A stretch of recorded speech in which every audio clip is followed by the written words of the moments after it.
Shreve Blake, and I'm the Senior Director for Career Engagement at the USC Career Center. And I want to welcome you to our 2024 Financial Literacy Conference. We have almost 8,000 students and alumni registered for the 4-day conference. And this is the second event within the conference with one of our silver partners, Wells Fargo. And our topic today is budgeting and saving practices. So I have a few slides. If you would advance the slides, Casey. We want to acknowledge our employer partners. We have a big employer partnership program here at the Career Center.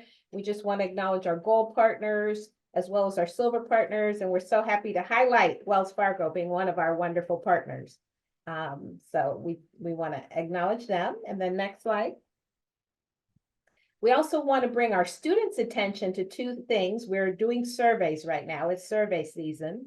On the left slide, you'll see a summer 2024 experience survey. And that's for our students who are first years, second years, third years, who are looking for internships. And we just want to understand if you have an internship, if you don't, what are your plans? We're trying to capture some excellent data on what our students are doing this summer. So we encourage students to complete that survey on the left. And then on the right, for our graduating seniors, graduation is May 10th here at USC.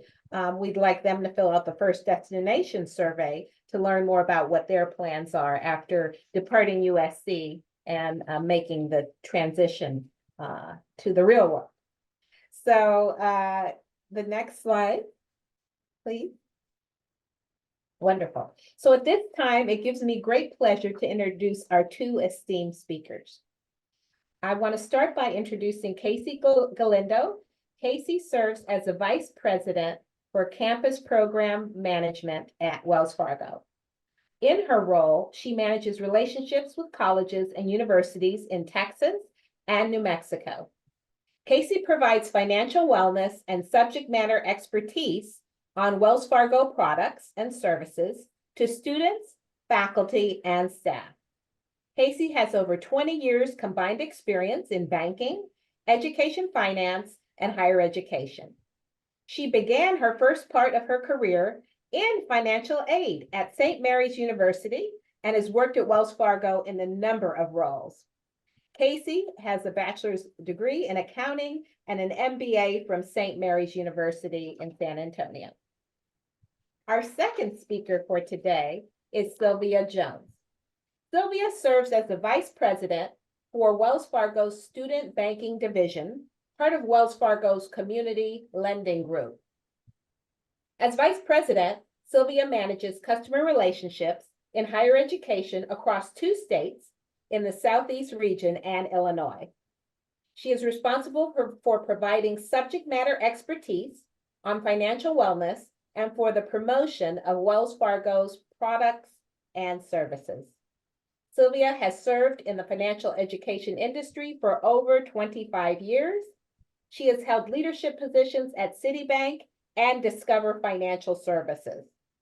Prior to joining the banking industry, she served in the higher education industry, and she holds a bachelor's degree in economics from Utah State University, where she also serves as the university's Executive Foundation Board member.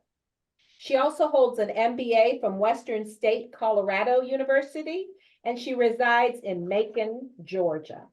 So our two expert panelists today will have 40 minutes to present on our topic, and then we'll take 20 minutes for question and answer. So without further ado, please join me in giving a warm virtual USC Trojan welcome to Casey Galindo and Sylvia Jones. Thank you so much, Lori. And what a pleasure it is to be here with all of you. Sylvia and I are very excited. And today specifically, we are going to be discussing an important aspect of managing your money, which specifically is all about budgeting and saving. Now, today we want to really help you understand your budget so that you can save more of what you earn and spend less of your earnings. And so for our time together today, and Lori, thank you again for the kind introductions. that you shared. We wanted to share a couple of things with regards to what we're going to be discussing today. So, specifically, first, we're going to start off talking about how to create a budget, how to better understand where exactly is your money going. Then we're going to go into talking about, how do you set financial goals, identify exactly what it is you'd like to save for, whether that's paying down student loans, saving for a relocation, for a job opportunity, whatever that might be. Then we're going to transition into giving you some money management tips that hopefully will help you to spend less and save more and just really overall improve your financial health. And then, lastly, as we wrap up our time together today, we're going to share some online resources that you might find helpful when it comes to managing your money, and also, share a great resource with regards to scholarships that can potentially help to cover some of those educational costs that you all are going to be covering. So, Sylvia and I are going to be tag teaming this presentation. I'm going to go ahead and kick us off with covering the first section, and then Sylvia is going to go ahead and pick up when we start talking about financial goals. So, what we're going to be starting off first was really talking about understanding your budget. And so, hopefully, many of you all joining us on the call today already have your budget in place. If you don't, that's okay. That's what we're here for today, is to discuss budgeting, saving, and getting you on that right track. Maybe some of you all joining us today, it's been some time since you have actually visited your budget. And so you're looking for an opportunity maybe to get some ideas, money saving tips, and things like that. So, we're going to be covering many different aspects during our session today. Now, really, when we think about it, a great way to get a handle on understanding your money is to really set some time aside to track what exactly is coming in as far as income and what's going out as far as those expenses. Really going through this type of exercise can help you to really think and answer questions such as, what exactly is that total money that's coming in? So, this could be money that's coming in from your current employment. It could be as a result of maybe stipends that you're receiving. It could be as a result of refund from financial aid, or maybe it's money that's coming in from family members. And then what you want to look at next is going to be, what is the total money that's going out? So these are going to be those monthly expenses, things like rent. It could be a car payment or some other type of loan payment, groceries, just general spending that you have. And really, what it's going to come down to is there more money that's going out than what's coming in? And when you look at that in greater detail, you're going to be able to really identify how much is going towards those monthly bills, how much is going towards daily necessities, how much are you spending towards entertainment. And again, really, this process helps you to figure out, exactly which items and services you need versus those items and services that you want. So things that would be, nice to have, but aren't necessarily essential at this time. And that's why, spending is going to be such an important part of budgeting. Now, the next thing to do is to really identify your monthly expenses. So, in order to do this, what you want to do is you want to pull together any information you have about your expenses. So, this is going to be pulling, for example, your online statements for your bank account to see, what kind of purchases are you making with your debit card. If you have credit cards, it's going to be pulling up those online statements to really see where exactly are you making purchases with your credit cards. So, gathering documents, statements, receipts, all of that is going to give you the opportunity to have the information that you need to start taking a deeper look at those expenses and where exactly you are spending your money. So, what you want to do when you have all of that information, you start digging a little bit deeper with regards to how you're spending your money, is you want to go through an exercise and start categorizing and really looking at your expenses. So, what exactly are your essential expenses? What are those things that you need? That could include food, that could include housing, transportation. For those of you joining us today who are currently enrolled in school, it would be your tuition expenses as well. So these are going to be essential expenses, things that you need, things that you have to pay for. What are those extra expenses? So if we look at that other category, These are things that you want, but maybe not necessarily that you need. So think about expenses such as streaming subscriptions. Think about, purchases that you make, whether it's clothing or meals out with friends, family members. Those necessarily, again, are going to be extra expenses. They're going to be things that we maybe want, but don't necessarily need. Now, there are going to be lots of tools out there that can help you with this process. I know earlier I was sharing pull those statements, whether it's your online bank statement or your online credit card statement. But there are going to be several tools that you can use to make the budgeting process a lot easier, and to really identify where exactly you're spending your money. So when you're also budgeting, want to use those tools that are going to make the most sense to you and that are going to be helpful. And so I'm saying this to say there are some electronic tools out there as well. So, for example, your financial institution may have tools available that you can take advantage of that can help you to identify exactly where are you spending your money. So definitely do not hesitate to check those types of tools out as well. Now, we talked about income, we've talked about expenses. So, what I wanted to touch on briefly here is going to be savings, because this is going to be another part of your budget. Hopefully, some of you have already begun putting money aside into a savings account, or maybe some of you who are joining us today, that is a goal that you've set for yourself. Maybe you want to start that savings account. But when we talk about setting financial goals, which Sylvia's going to talk about here in a couple of slides, think about savings as the way that you're going to get there to meet those financial goals. Now, even if you start out with only setting aside a small amount of money each month, it's going to be worth starting that practice of saving money now and then increasing what you can put aside later on when you can. Now, if you're already saving, again, keep track of how much you are putting aside every month. You might be unaware that you could be saving more than you already are. But if you are already putting money aside into savings, definitely keep track of how much it is that you set aside every single month. So if we look at the different components we've just talked about, you want to calculate what exactly is your net cash flow going to be. And the net cash flow is going to be the number that tells you whether you have more money that's coming in or more money that went out in a particular month. And it's going to be a really important step in getting an accurate picture of your finances, as well as your potential saving for those financial goals that you set for yourself. Now, to figure out what exactly your net cash flow is, what you want to do is, again, add it all your monthly income. So this can be sources, again, from your current job that you're working.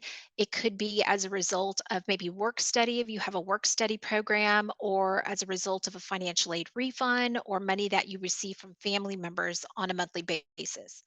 So add up that monthly income. And from that, you're going to subtract what those monthly expenses are, as well as any regular savings that you put aside on a monthly basis. And then the results are going to help you to determine, do you have room in your budget to save more, or if you need to cut back on some expenses so that way you can have money to put aside into savings. So when you calculate this net cash flow, what it's going to tell you is it's going to tell you one of three things. Either you're going to be zero, positive, or negative. So if your net cash flow is zero, that means you're basically spending or saving as much as you're bringing in from an income perspective. Now, it could be positive. So, of course, this means you have money left over at the end of the month, and you can add this either to your savings or maybe treat yourself to something nice that you've been planning for. And then, or lastly, it could be negative, meaning that you are spending more money than what you're bringing in. Now, one of the things that I always share, no matter where you fall on on this spectrum, there is always going to be room for improvement. And this is where it's going to be important to go back to the budget. So, for example, let's say you're in a position where your net cash flow is zero. This is an opportunity where you can go back to those expenses, that expense exercise that you did to really identify where you're spending money and see where you can make some adjustments. Even the smallest adjustments And oftentimes I will share, I'm guilty of it myself. It's easy to pick up a snack or go through Starbucks and, go through In-N-Out Burger and pick up a meal. But those things can add up. And if you're doing that a couple of times per week, every single week in the month, it adds up fairly quickly. But if you think about even cutting back once or twice during the week, that can add up significantly at the end of the month. So again, small changes to your expenses can take you from zero to a positive number, your positive number to an even more of a increase in that savings at the end of the month, or it can take you from being negative to at least breaking even, if not in that positive direction. So, again, no matter where you fall in the spectrum as far as the net cash flow, there are always going to be opportunities for us to make changes. And that's going to be going back to the budget. Oftentimes, it's going to be looking at those expense items and seeing where can you make even the slightest adjustments to your expenses, which can definitely make that adjustment to that cash flow. So now that we've talked about, those budget essentials, the different components, what we're going to do now is transition into talking about setting financial goals. And I'm going to go ahead and let Sylvia cover that. Well, thank you, Casey, and hello, everyone. And when you listen to Casey and you hear about budgeting and saving and really tracking your money, you have to kind of look at yourself, look at your information, look at your financials, and say, okay, what am I doing differently? Where's my money going when it comes to tracking, like Casey talked about?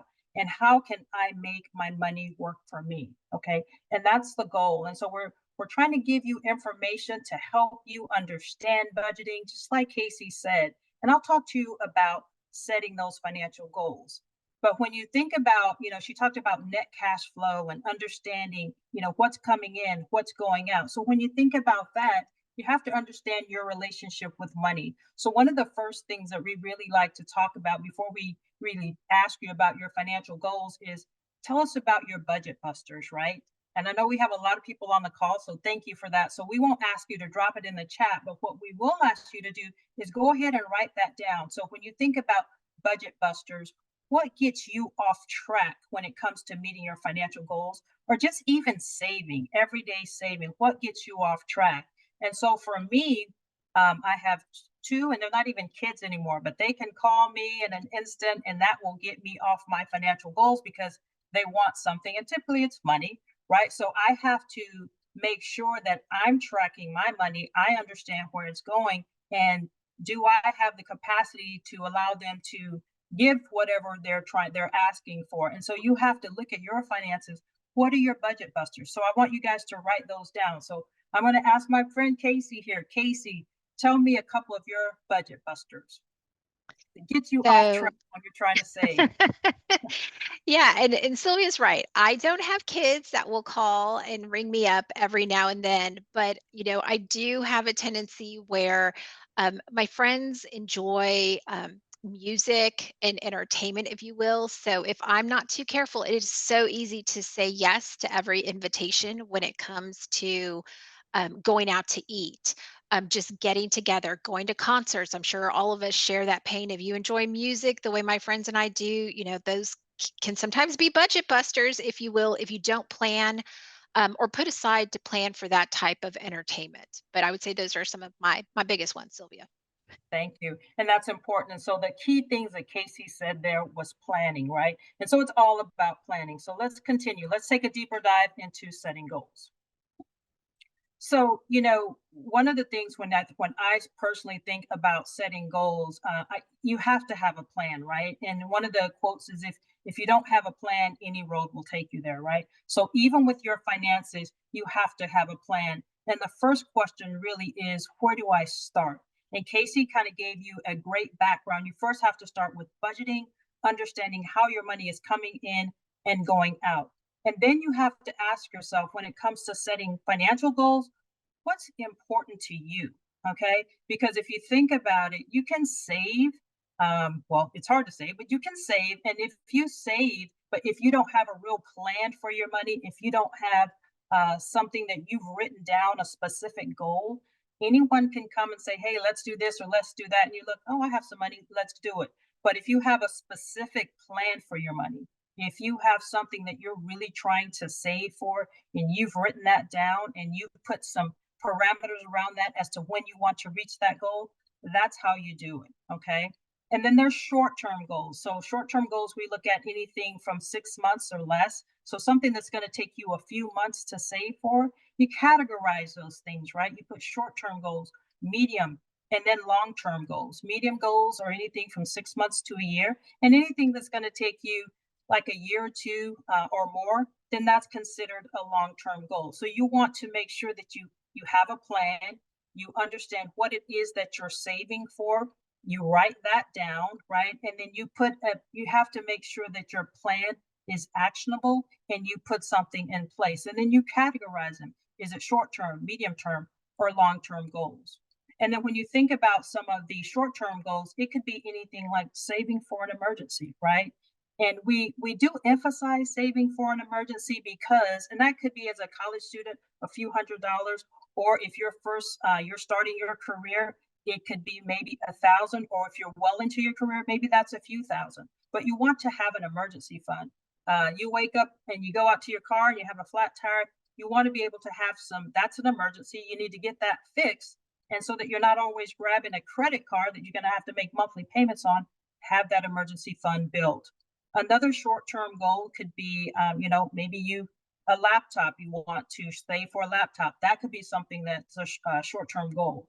So I would also encourage you all to write down, as we're speaking, write down what your goals are, put them into categories so that you put it in writing.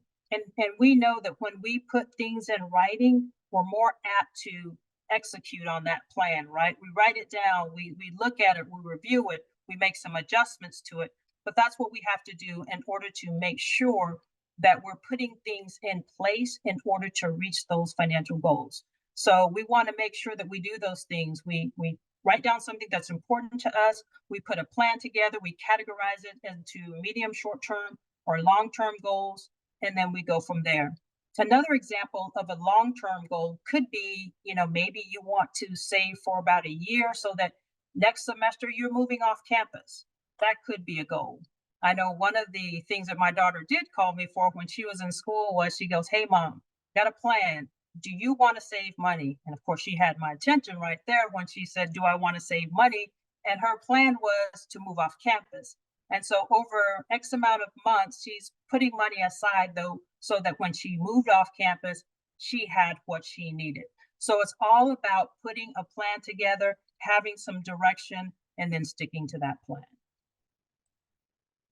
And so on the next slide, we'll see here that when you really think about once you have everything in place, like I said on the previous slide, you want to write it down. So here is a great way to do that. And we have this budget online at wellsfargo.com/get college ready. You don't have to be a Wells Fargo customer to take advantage of this, but this is just an example of a budget. And when I say put things in writing, once you put your budget in writing, and there's many different tools that you could use, this is just one example. This is kind of where you start. And so when Casey talked about that net cash flow, once you do your budget, you're able to see what kind of money you have left over. And when you put it in writing and put a date to how soon you want to meet that goal, then it becomes more realistic for you. And so this is just an example of a budget that you can use, and it's on our website. And then you want to make sure that any type of goal that you have, that you do put it in writing, you put a date to it, you put an amount as to how much you actually need, and then you just do the math. How long will it take me to reach my goal? Okay. So you do have to, or you want to make sure that you put things in writing so that, it becomes easier for you to go back to look at, am I reaching my goal? What do I need to do differently in order to reach my goal? And then on the next slide, you will see some examples. So, if you go through that exercise of seeing how much money you have left over, and we're hoping that you do have some money left over, because if you don't have any money left over at the end of when you do the budget exercise, the thing that you can do is look at, is there any place on my budget where I can make different decisions, right? Because back to my daughter, one of the things when she was calling me, I said, nope, not sending you any more money. I need you to track your money for 2 months. If you do that, we'll talk. So she tracked her money for 2 months, even though she said she was spending it only on things that she needed. When she tracked it, she actually saw where she was spending her money. Her top three were Chick-fil-A, Jittery Joe's, which is basically a Starbucks, and DoorDash. And so she was kind of embarrassed. So she actually did a 360 and she started making her money work for her. She started saving more, calling me less, yay. And also putting that money away. And she actually opened her own certificate of deposit because then she saw where her money was going. And she knew that it wasn't working for her, it was working for someone else.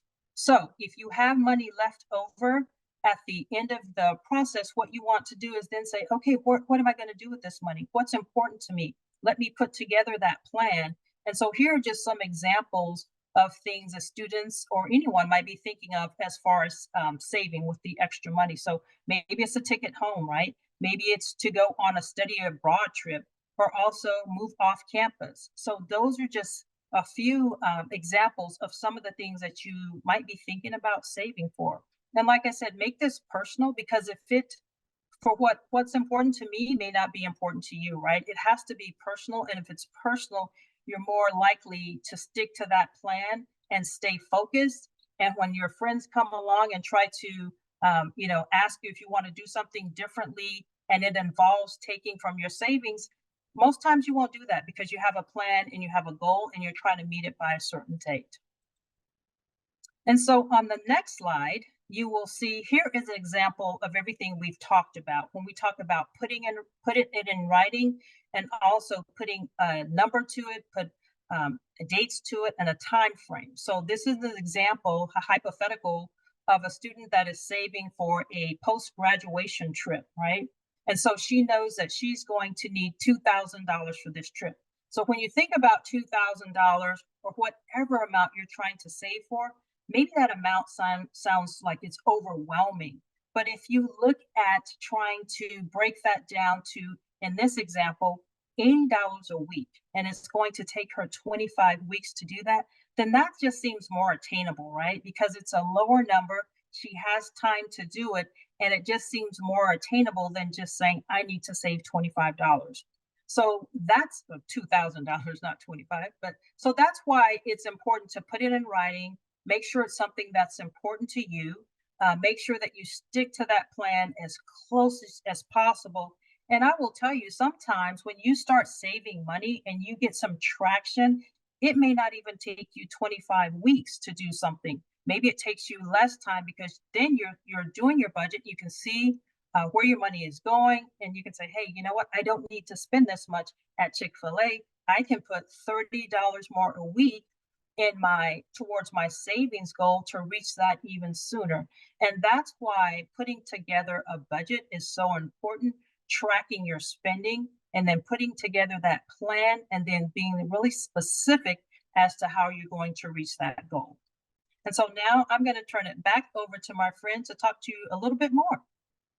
Perfect. Thanks, Sylvia. And so, what we wanted to talk about next is just improving your financial health. So, when we think about it, most of us, regardless of our financial situation, we have an opportunity to improve our financial health. We have an opportunity to meet our financial goals by having a plan in place. I know Sylvia was talking about having that solid plan, knowing exactly, how much you need, by when you need it, um, to help us get, improve that financial health overall.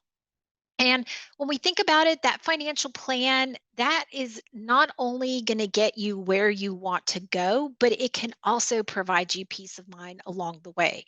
And no matter where you are, whether you're a student, you're already, getting ready to graduate and begin your career, or already have been, in your career for a while, there are finances can sometimes be stressful.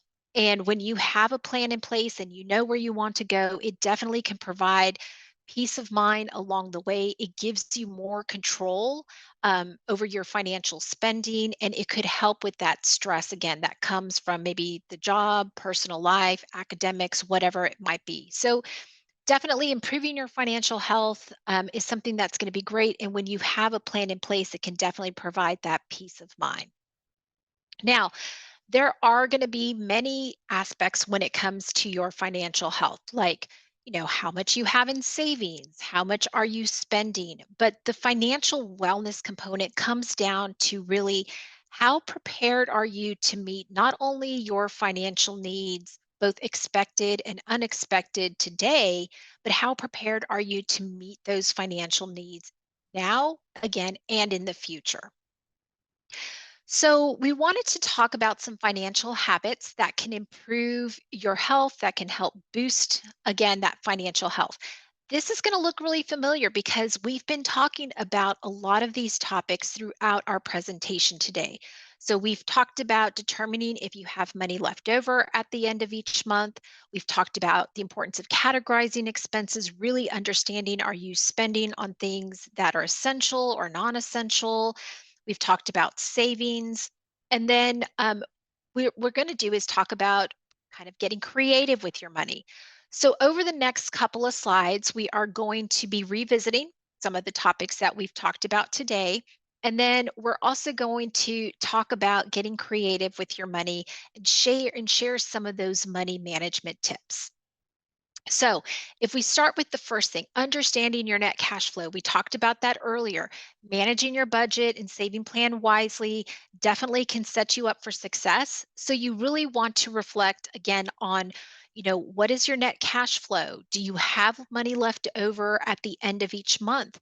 Are you spending your hard earned money on the things that are most important to you? Going back to, I know I mentioned it, Sylvia mentioned it, are there expenses? Going back to that expense item of your budget, are there elimination, if you will, or reductions that you can make to some of those expenses that can help you to save more money to put towards those financial goals? Are there ways that you can increase your income? Are you in a situation where maybe you're paying late fees that you could potentially avoid by paying those payments on time? So, again, looking and understanding what your net cash flow is, going back to some of those key things. Are you spending on things that are most important to you? Are there adjustments that you can make within your budget? If we move on to the next category, which is going to be categorize your expenses. And we talked about this earlier on in the presentation. So from this exercise, you can definitely learn, where are you spending your money? If you look at fixed expenses, flexible expenses, and extra expenses, it's going to be amazing what you can uncover.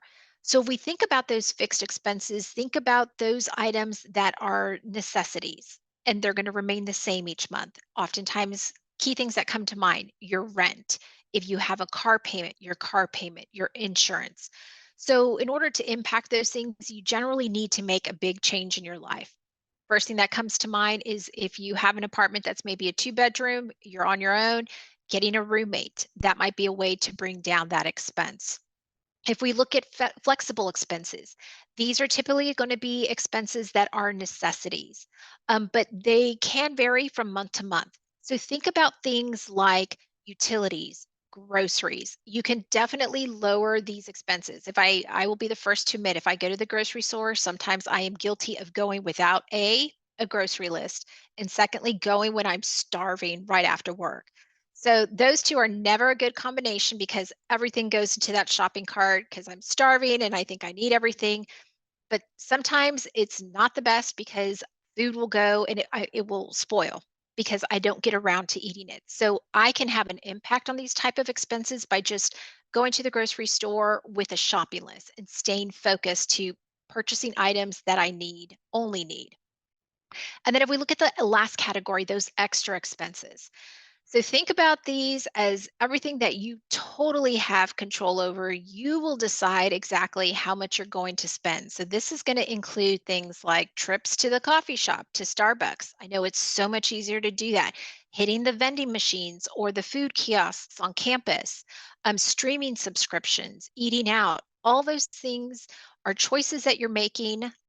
For example, how about taking your snacks to campus versus hitting the vending machine or going and picking up something through Starbucks? Even changes like that can definitely have an impact to that expense item and hopefully save you some additional funds. Now, with regards to savings, the one thing I will ask you, I'm not going to ask y'all to, put anything out there or come off of mute and say something, but I would, have you all think, and this is something that I've learned over time doing these workshops with students.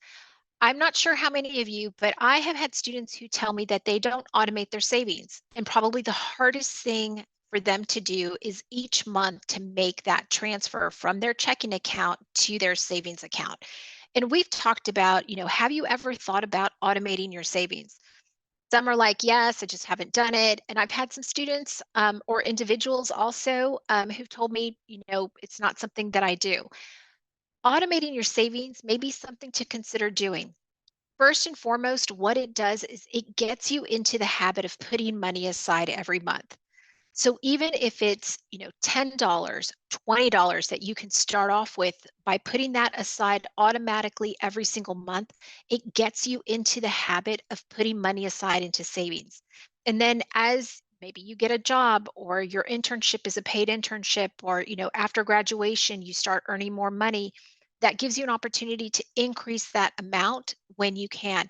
But the key is to get into that habit of saving. So if you aren't already, maybe something to consider doing is automating your savings, even if it's a small amount that you have to start off with every month to get in that habit. And then again, as you see your earnings increase, you're able to increase that amount as well. The one thing that I think is always interesting is when we talk about getting creative with your money. So there's a couple things that you can do. If we look at the top, identify that extra spending and reduce it. So really go back to that budget, revisit exactly where are you spending your money every single week? How much are you spending maybe at Starbucks? How much are you spending in the drive-through at In-N-Out? What does that look like? Can you maybe scale back one of the trips to Starbucks every single week? It's amazing how quickly that can add up, even making the slightest adjustments. I would also say review your cell phone plan, other monthly plans that you have, streaming services, internet. I know for myself, and this might just date me, but I do have the streaming services, but I would also have a pretty good cable package with some of those premium channels. And a while back, I did a review looking at the expenses, and I noticed that, obviously I found myself watching streaming subscriptions a lot more than I did any of the cable shows that were on the channels. And so I was able to significantly reduce my cable bill because I was leveraging streaming services a lot more. And I winded up putting that money into savings. And it's amazing how much that can add up from month to month. And then when you look at the course of an entire year. So look to see, are there other, lower cost options that you can do? Is there an opportunity to save money? Check with your insurance company. Is there a discount that you can take advantage of as a student or, a drive-in, what is it, the drive safe type of bundles that you can qualify for as well. So making sure you're taking advantage of all those discounts. Another thing, if be smart about any extra funds. So maybe you're at the point where for gifts, whether it's holidays or birthdays, you're getting, money, cash instead of an actual present. Maybe consider putting that towards your savings. If you get a tax refund, consider putting that towards your savings because that's probably not part of that normal monthly income that you were counting on. So that's a great opportunity to add some extra funds to your savings account. Think about building an emergency fund. I know Sylvia mentioned that earlier. Sometimes, there are budget busters, and, some of you may have written down some of those budget busters that Sylvia talked about. When you have an emergency fund, it can definitely help to offset the cost of something that might come up unexpectedly. Say you have to replace a tire because you got a nail in it in the particular location, you have to get a new tire, they're not able to patch that up. Having an emergency fund gives you that flexibility to be able to pay for it without it being such a budget buster. So consider that as well. Use coupon codes, loyalty programs. Coupons can be your best friend. Take advantage of them when you can. It's amazing how much money you can save. I would say another thing, repair or if you will, resell items. This was something I never did the last couple of years, and I know I've shared it with Sylvia before. It's amazing when you sell items on consignment, and I learned this from two of my friends. One shared a local place here in town that I could go to. The other one gave me an online one, but it is amazing. Items you no longer wear. If you know you're not going to use them, look, consider selling them on consignment. That might be a way to earn some extra income. For those of you who are on campus, check to see if you are, if you love doing yoga, check to see if you can be an instructor there in the rec center. Look to see, are you paying for gym memberships outside of campus? You pay for your student fees, you're paying to use, the rec centers, the facilities. So really look to see, where are you spending your money? So definitely look like things like that. You can also look to, maybe they have opportunities where you can tutor on campus. Areas like that definitely can be a savings. I know one time I did a workshop, and I had a student who their money earning, if you will, tip was they were selling plasma. And I'd never heard of that. Some of the students that were online said, "Oh my gosh, I forgot about that. I've done that before." But think about some of those things. If maybe you do go to Starbucks, make sure you're leveraging the app. I know they have coupons that are available, or a free drink on your birthday, things like that that can save you money. Sylvia, I'll ask you, have you heard other ideas that maybe that have been shared before? Well, one of the things that students tell me is that they save on costs for residence halls by becoming an RA their second year. And that's a huge savings, right? That could get rid of some student loans. So think about your work, but it's a huge savings for you. And you get to make good connections on campus. So I think that's a great one.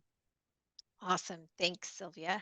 Yeah, so definitely, I would encourage you, have a conversation with your friends. Hey, what have you been doing to save money? I know my friends have given me some great examples. And, there are some great ideas out there as well. So once you have in place, your budget, your plan, you definitely want to commit to checking it often. Hopefully, at least you do that monthly. If you'd like to do it, more often, definitely encourage you to do that. We'll also say, be patient with yourself. Making financial changes, it takes practice, it takes time, it's not easy.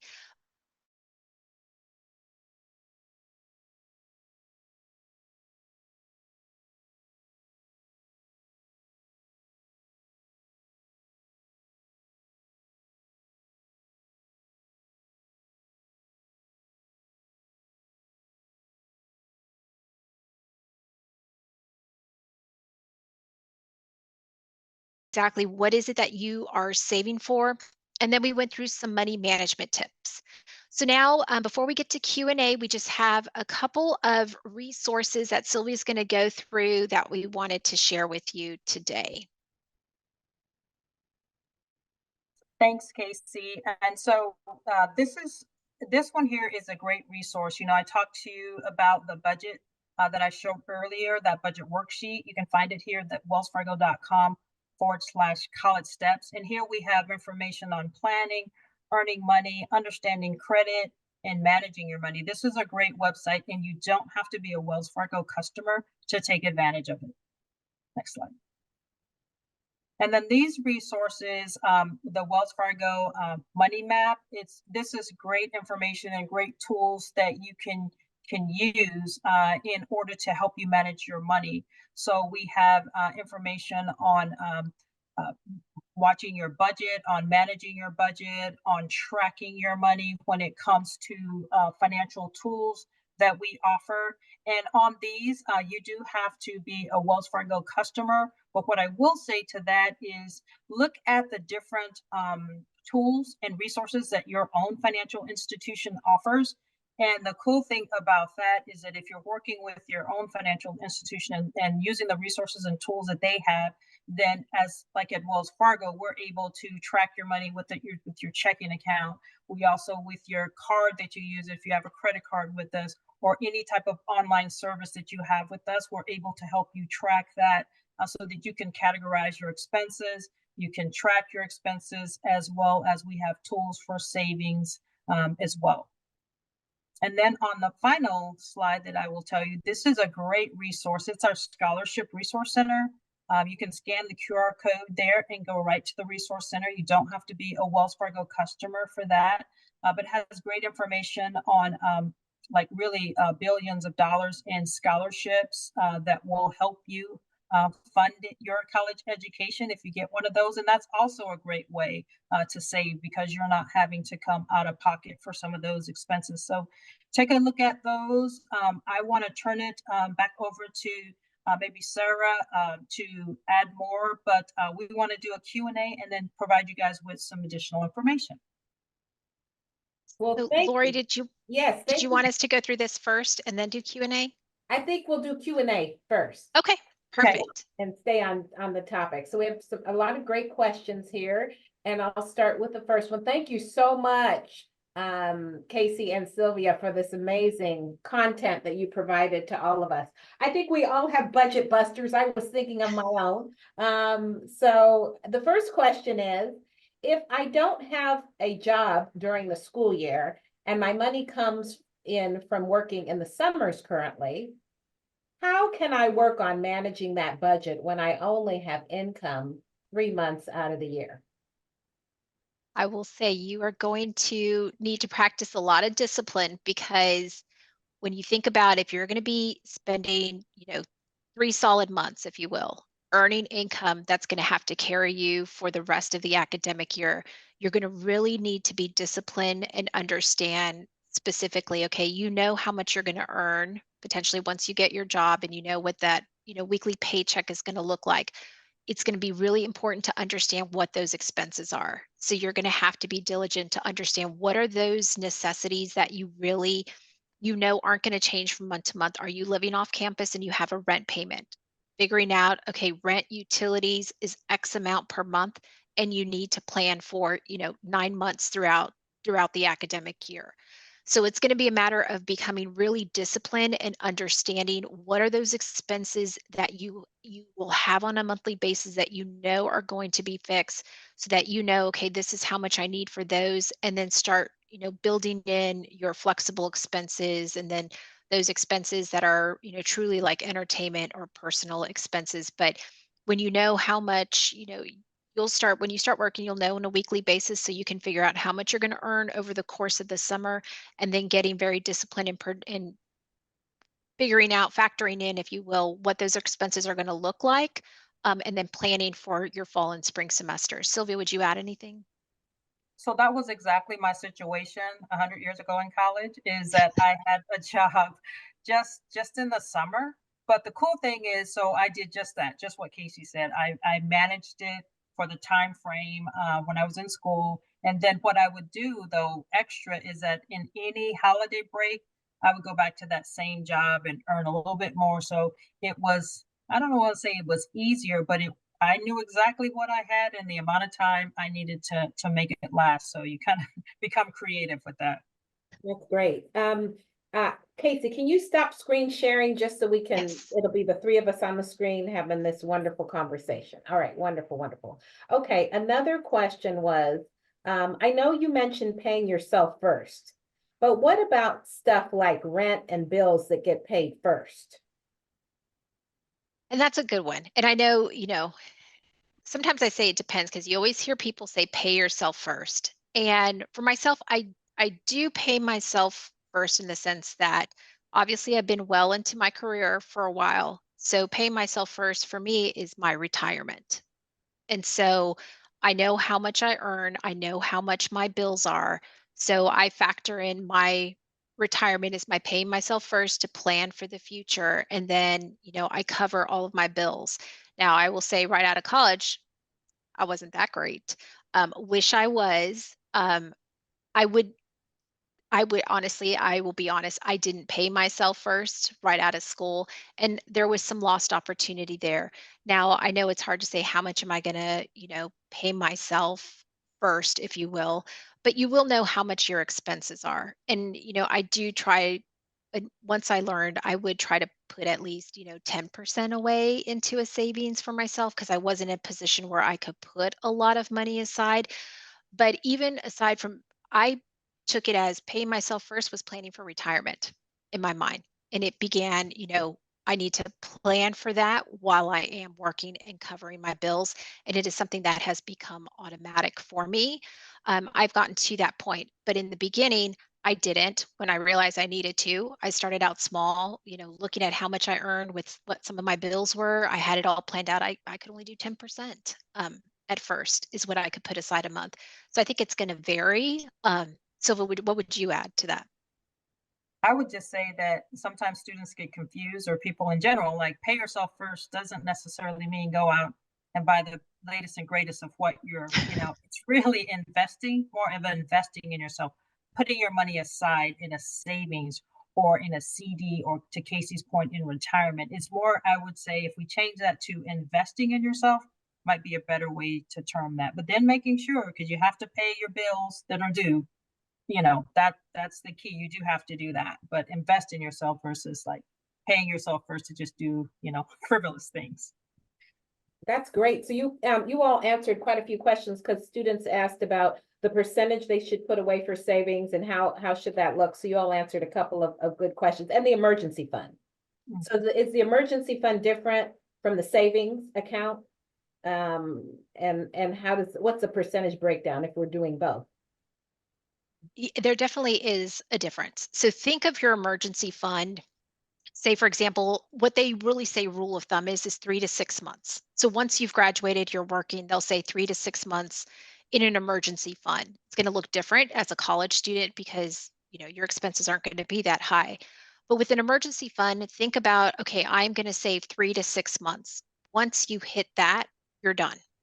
And your savings account is something that's more ongoing. So maybe you're putting money aside because you want to save for purchasing a new vehicle, or you want to, start saving because you'd like to own a home in the future. It is going to be two different things. So think of that emergency fund as once you've put aside that set amount, say 3 to 6 months worth of money to cover expenses, then you're done. Where your savings is more ongoing and something that you're going to continue to build. Now, if you do dip into your emergency savings for any reason, you'll need to replace those funds so you'll have that available should something else come up. But it is definitely, think of it in two different ways. Okay.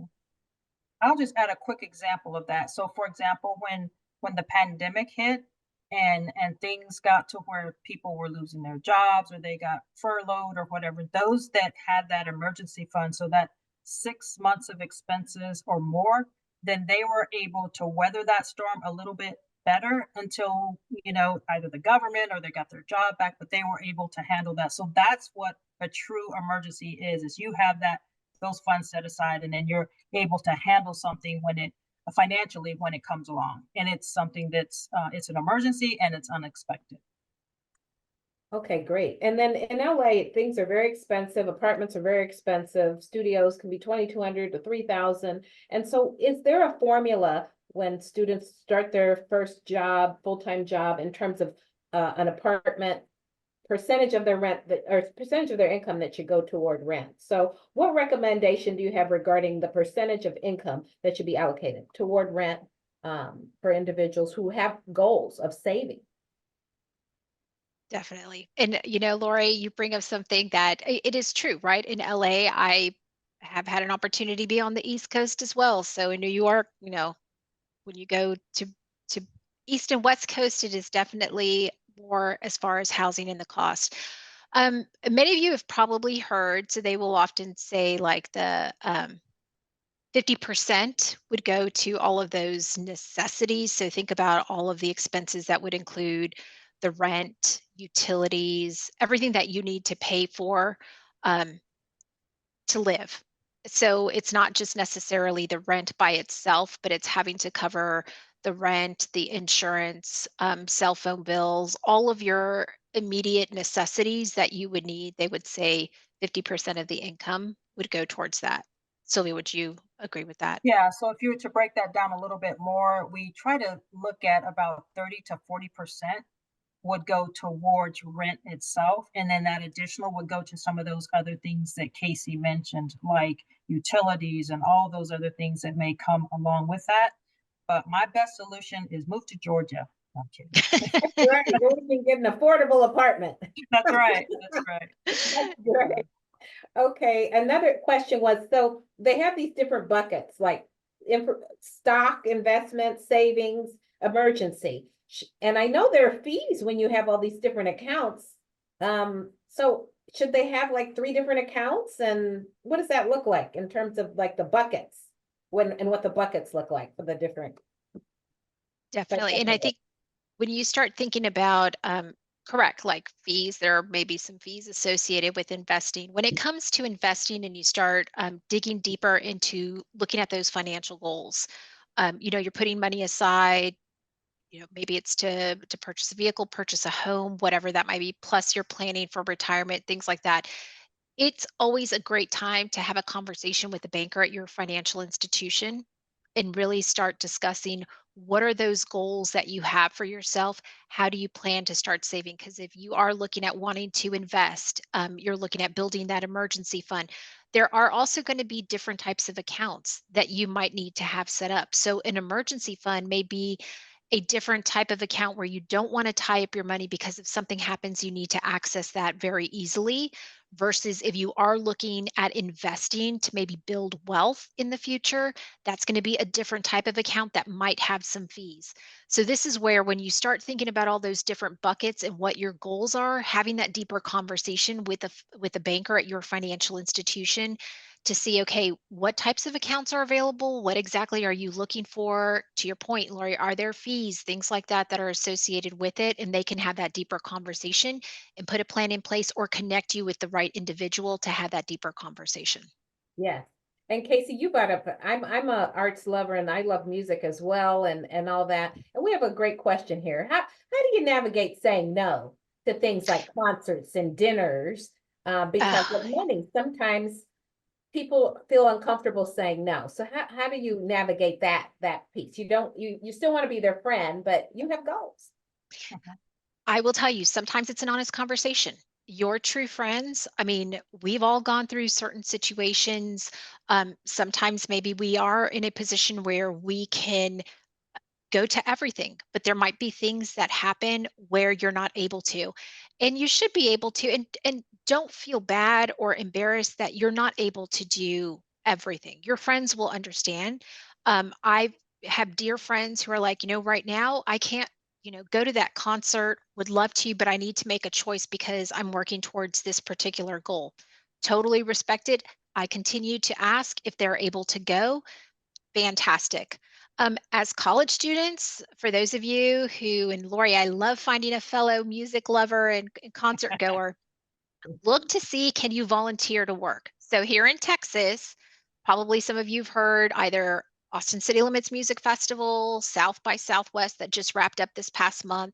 They need volunteers. So look to see, this past year went to, or just a couple months ago, they had the Besame Mucho. And I know they had that in LA, or they're going to have it, but they did one in Austin this year. Volunteer for those events. It's a great way to be able to attend the concert without having to spend a lot of money. Yes, you might have to work a couple of hours, but it's a great way. I have friends who have done that in college, and it saved them a lot of money when it came to music festivals that are, of course, over a couple of days. But don't be shy, have a conversation. Say, I'm working towards something. I might not be able to join this dinner. I'll circle back with y'all next month if you get together. Some of my friends and I have had those honest conversations. Respect it because, we all have goals and priorities and we might not be able to do everything. Yeah. And here's a And I good would one. just add, be the friend who says, that's fine, go ahead and reach, don't push them to do something when they say, I'm saving to go abroad or to save for this car. So you be the friend that says, oh, that sounds great. I need to do that. And then don't pressure them. That's right. And then there's a lot of free summer concerts and things that are free. So looking for Yes.